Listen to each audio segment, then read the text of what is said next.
The central question in life is, what would happen if you had everything that you wanted? What would happen if you had everything that you ever asked for? What would happen then? Then what would happen? That's the central question of life. See, we're all out there struggling to get all this stuff, but what would happen if you were given it? Then what would happen? Then who would you become?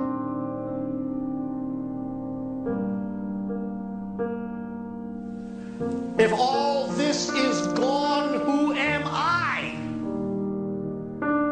If I'm not this, who am I?